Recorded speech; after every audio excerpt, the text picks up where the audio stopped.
Welcome back to enjoy J K. നമ്മൾ reaction ചെയ്യാൻ പോകുന്നത് പള്ളിച്ചിട്ടമ്പി മൂവിയുടെ ഒഫീഷ്യൽ ടീസർ ആണ്.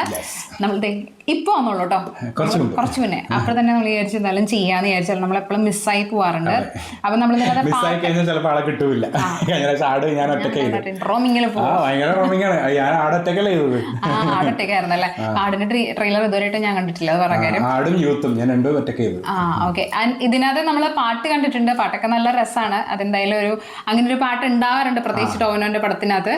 പിന്നെ പള്ളിച്ചട്ടമ്പി ഈ പടത്തിന് മുന്നേ തന്നെ എനിക്ക് തോന്നുന്നു വേറെ ആരൊക്കെയോ ചെയ്യുന്നൊക്കെ പറഞ്ഞിട്ടുള്ള ഒരു പടമായിരുന്നു തോന്നുന്നു, ടോവിനോയ്ക്ക് പകരം. എന്തൊക്കെയോ, അതായത് അത് മാത്രല്ല കൺഫ്യൂഷൻ എന്താ പറയുക, കുറെ ഒരേ ടൈപ്പ് പേരുള്ള കുറെ പടങ്ങൾ, പ്രത്യേകിച്ച് പള്ളിച്ചട്ടമ്പി, പിന്നെ കടുവ അതിന് മുന്നേ നമ്മളെ, അതുപോലെ തന്നെ നമ്മുടെ ഒറ്റക്കൊമ്പൻ, അങ്ങനെ കുറച്ച് ആ ഒരു ടൈപ്പ് പേരുള്ള പടങ്ങൾ കുറെ ഇങ്ങനെ അനൗൺസ്മെന്റ് വന്നിട്ടുണ്ടായിരുന്നു. അതെ, അപ്പൊ അതുകൊണ്ട് ഇങ്ങനത്തെ ഒരു പേരുള്ള ഒരു സംഭവം വേറെ ആരോ ചെയ്യുന്നൊക്കെയാണ് പറഞ്ഞിട്ടുണ്ടായിരുന്നു ആ ടൈമിൽ. പക്ഷെ ഇതെങ്ങനെ വന്നു എന്നറിയില്ല. പിന്നെ നമുക്കറിയാം ടോവിനോന് അത്യാവശ്യം ഇങ്ങനത്തെ റോൾസ് ഒക്കെ നന്നായിട്ട് ചെയ്യാൻ പറ്റുന്ന, ഓൾറെഡി ഇപ്പോൾ ലാസ്റ്റ് മൂവീസ് ഒക്കെ കൊണ്ടിട്ട് ആൾ ഭയങ്കരമായിട്ട് പ്രൂവ് ചെയ്തതാണ്.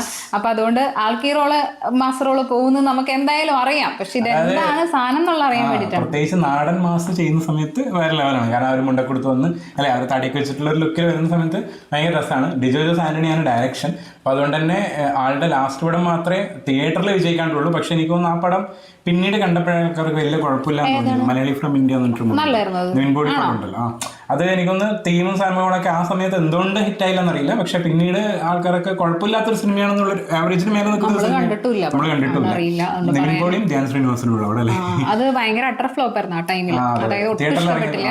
പക്ഷെ അത്യാവശ്യം ഹൈപ്പിൽ വന്ന പടമാണ് ഡയറക്ടർ ആൻഡ് ആക്ടർ. ആ സമയത്ത് നമുക്കറിയാം നിവിൻ പോളിക്ക് അത്ര നല്ല സമയമല്ലായിരുന്നു. കാരണം ബാക്കി പടങ്ങളൊക്കെ ഏകദേശം അങ്ങനെയായിരുന്നു, നമുക്കറിയാലോ. ചിലപ്പോൾ അതുകൊണ്ടൊക്കെ ആയിരിക്കാം. ചിലപ്പോൾ എനിക്കൊന്ന് ഇപ്പം ചിലപ്പോൾ ഇറങ്ങിയത് ഹിറ്റായാണ്. കാരണം ആ സിനിമയ്ക്ക് ശേഷം നമ്മളെ ഈ സർവ്വമായക്ക് ശേഷം ഇറങ്ങി. അപ്പൊ എന്തായാലും നമുക്ക് കാണാം, തുടങ്ങാം. റെഡി. ജെയ്ക്സ് പിജ കേട്ടോ മ്യൂസിക്. ഡിജോസ് ആന്റണിയും ജെയ്ക്സ് പിജ ഭയങ്കര കോമ്പാണ്.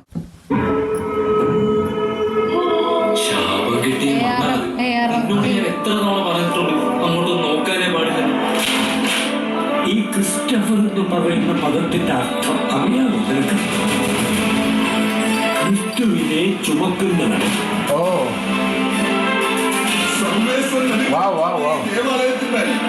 ഒരു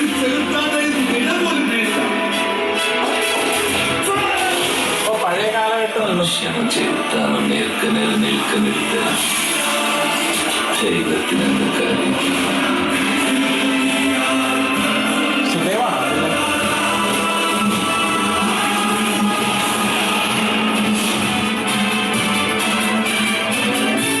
പെട്ടെന്നായിരുന്നു എല്ലാം. ഏപ്രിൽ 10 അല്ലെ, ആരാ വില്ലെന്നുള്ളത് മനസ്സിലായില്ലല്ലോ അല്ലേ?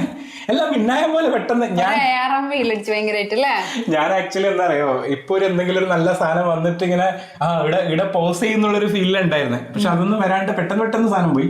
അപ്പൊ അത് ടീച്ചറാണ്. അപ്പൊ നമുക്ക് ഏകദേശം ഒരു എന്താ പറയാ, നല്ല കുറെ നൈറ്റ് വിഷ്വൽസ് സംഭവങ്ങളൊക്കെയാണ്. പിന്നെ ബ്രിട്ടീഷ് കാലഘട്ടം സംഭവങ്ങളൊക്കെയാണ്. ബ്രിട്ടീഷ് അല്ല, കുറച്ച് പഴയ കാലഘട്ടം തന്നെ. പഴയ പോലീസുകാരാ ഉള്ളത്, മറ്റേ ടൈപ്പ് പോലീസ്. ബ്രിട്ടീഷുകാരെ കണ്ടില്ലല്ലോ, കണ്ടായിരുന്ന മറ്റേ ടൈപ്പ്, മറ്റേ ഈ ഹാഫ് ട്രൗസർ ഇട്ട പോലീസുകാരുണ്ടാവില്ല പണ്ടത്തെ, അവരുണ്ട്. ഇനി ആ കാലഘട്ടം തന്നെയാണെന്ന് അറിയില്ല.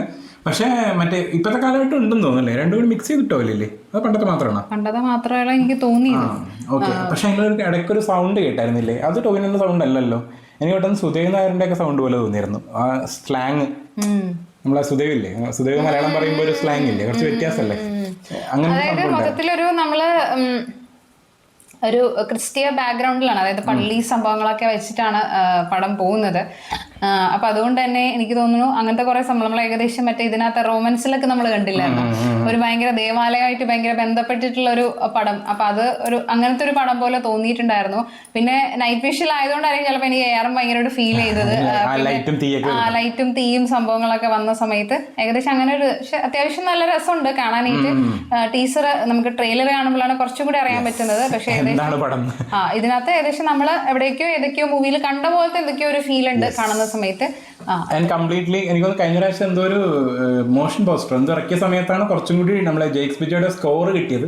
ഇതിൻ്റെ അകത്ത് പെട്ടെന്ന് പോയതുകൊണ്ട് ആ സ്കോർ ഒന്നും എൻജോയ് ചെയ്യാൻ പറ്റില്ല.